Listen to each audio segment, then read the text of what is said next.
studenti più dipendenti. Yes, and so they understand more than what they say.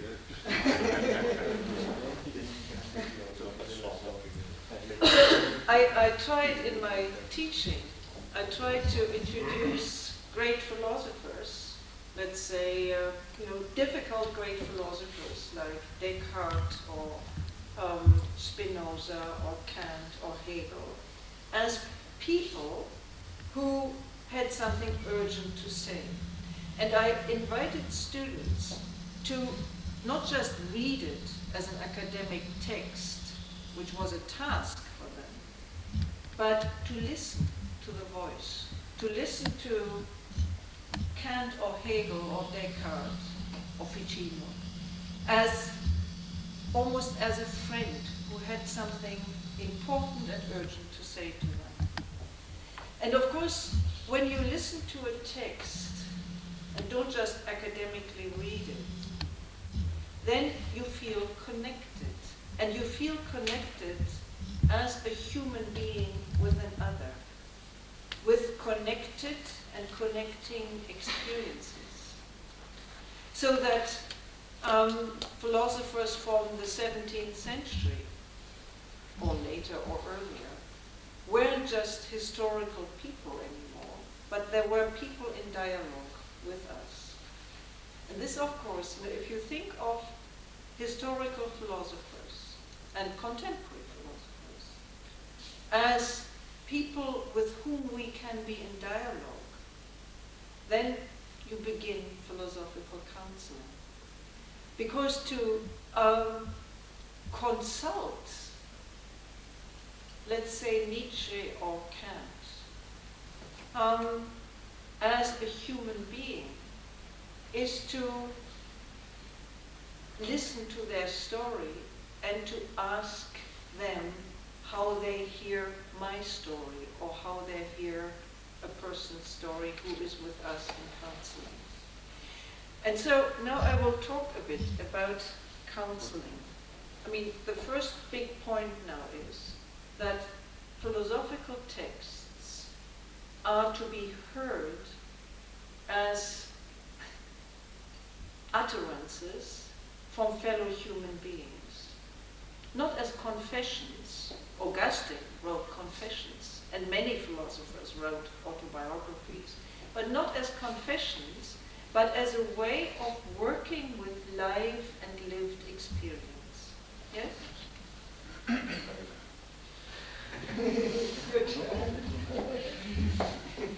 Qualcuno prima ha chiesto come è cambiato il suo modo. La sua proposta a quel punto è non studiamo i filosofi semplicemente come testi, e quindi questo è già un compito che comunque va da sé per gli studenti dell'università. Cerchiamo piuttosto di averli come degli interlocutori, come dei filosofi attuali, contemporanei, con cui stabilire un dialogo, un rapporto, un'interazione, come se loro fossero amici in qualche modo e con cui si potesse dialogare, interloquire. E quindi diventa un rapporto a distanza in qualche modo, in tempo, però un rapporto come consulenti filosofici. Quindi qui vedo un po' la nascita del concetto, no? Del consulente filosofico. Pensiamo e parliamo con il testo e con l'autore come se fosse qui, come fosse un consulente filosofico. Ho dimenticato l'ultima parte, forse. C'è qualche cosa? Sì, cioè non come una confessione. Ah sì, certo. Ma come? Apeiron, lei ha usato questa parola, come se Apeiron è la dichiarazione, è l'espressione, è l'espressione linguistica. Studiamo il testo, studiamo l'autore nelle sue espressioni, piuttosto libere, che non sono confessioni, cioè ma sono dichiarazioni, sono espressioni di sé, sono esternazioni in qualche modo, no? Sono espressioni dei propri concetti, delle proprie modalità di intendere, di vedere. E attraverso questo noi ci mettiamo in relazione con questi concetti, con queste idee, con questi pensieri. E quindi qua diventa è una fruizione non passiva, quello dello studente che prepara l'esame è una fruizione passiva, se vogliamo, dell'autore. Invece consideriamolo interlocutore e confrontiamoci su un certo livello con le sue espressioni. Non vorrei aver aggiunto troppo, ma cercato di spiegare meglio. So in a sense, one philosophical counselor, for instance, I as a philosophical counselor, is always together with a great variety of other philosophical counselors, dead and alive.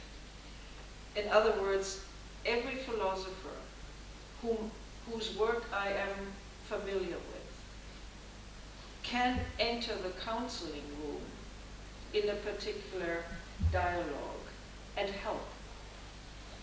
You see what I mean? So I'm never alone as a counselor.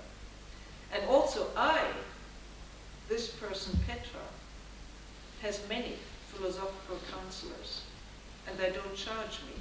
Spinoza doesn't charge me. I charge, but Spinoza doesn't, or Socrates, or Kant. So I say this just in parentheses.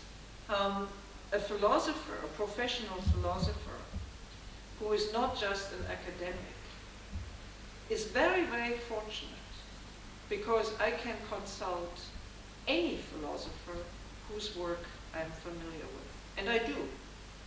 I mean, Spinoza, for instance, or Kant, or Descartes, or of course Socrates, or Aristotle, and various others, have helped me in my life. I mean, have concretely helped me in my life a great deal, which makes my life a bit cheaper. Now, in the practice of counseling,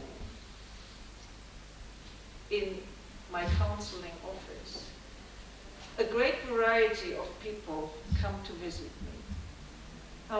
I mean, a great variety in social respects, in professional respects, and very few professional philosophers.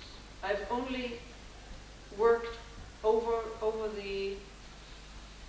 almost 14 years of being a practicing counselor in one-to-one counseling relationships. I've only worked with one colleague, with one philosophical colleague, which is interesting. But I work with psychologists. I've worked already with 3 or 4 professional psychologists and therapists. They come to philosophers. Philosophers don't come to philosophers, which is... Maybe there is a reason for this. Well, academic philosophers, many academic philosophers, many of my academic colleagues are still very suspicious of the practice of philosophy. I remember when I formed and originated the Apeiron Society for the Practice of Philosophy in Calgary. Not yet the counseling, but just in the first year of my of the community society. We had a party, a reception, and in the university, and some of my colleagues were there, some of my academic colleagues, and I said to one of them, now we have I said enthusiastically, now we have a society for the practice of philosophy. Now we practice philosophy. And he said with a very serious face, I don't practice philosophy, I do philosophy. And this characterizes, and perhaps in a caricature, it characterizes the attitude, not of all, but of many academic philosophers to the practice of philosophy. You asked me, Ludovico, to speak about the difference between philosophical counseling and the practice of philosophy. And I will address this question later. I don't believe there is such a difference, but I will address this later. But back to... You want, please. due temi. Prima quello del fatto che lei non è mai sola quando fa counseling filosofico. Lei ha dentro e ha intorno tutti i filosofi, che per fortuna non si fanno pagare per l'aiuto che le danno. E come anche però lei è assieme a tutti gli altri consulenti filosofici del momento, cioè tutti i colleghi in qualche modo, e quindi anche attraverso il collegamento e il parlarsi e il farne una professione in qualche modo che si mette in relazione tra i diversi colleghi, aiuta. E la seconda cosa che ha detto riguarda piuttosto quella che è la pratica della professione. In 14 anni lei ha avuto un solo cliente, tra virgolette, che fosse un consulente filosofico. Ha avuto alcuni psicologi, ha avuto alcune persone che si dedicano all'azione d'aiuto, però soltanto un consulente filosofico. Naturalmente nel finire ci raccontava con un aneddoto che quando lei finalmente poté annunciare ai colleghi filosofi accademici che aveva iniziato questa sua attività, che esisteva questa società per la pratica della filosofia, molti di essi furono molto scettici e rigidi nei confronti dell'applicare, di praticare, ma si disse io sono e faccio il filosofo, non lo pratico, non lo applico. No? Questa è un po' la differenza di atteggiamento, se vogliamo, del purista che vuole in qualche modo stigmatizzare qualunque cosa che non sia lo studio, ma sia piuttosto il versante applicativo, dove l'applicazione sembra essere un inquinamento, un tradimento, naturalmente a ciascuno di noi e a voi l'interpretazione di quanto possa essere un tradimento. It's not that I can work with tutti philosophers. How do you say philosophers? Philosophy. No, philosophers. Philosophy. Philosophy. Filosofo è singular. Philosophy is plural. Grazie.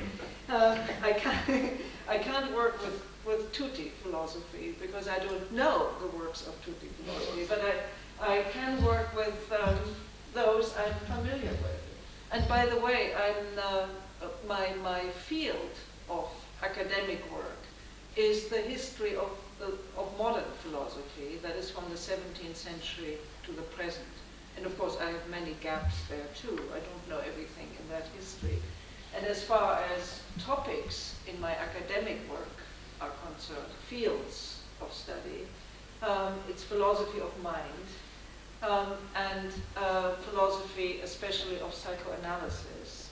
I have studied especially in that area psychoanalysis, Jungian psychoanalysis, and philosophy of art, aesthetics. These are my main areas, so that you have an idea where I'm coming from. Now, I was saying that my clients, I call them clients, but not patients, of course, because I don't work clinically. And I don't like the word clients, but I don't have a better one. So I use it. My clients come from various social and professional backgrounds. Journalism, business people, people without a profession. And the first ones who came when I started my practice in '88, I was curious, I was excited, I was nervous when it started and whether it would start.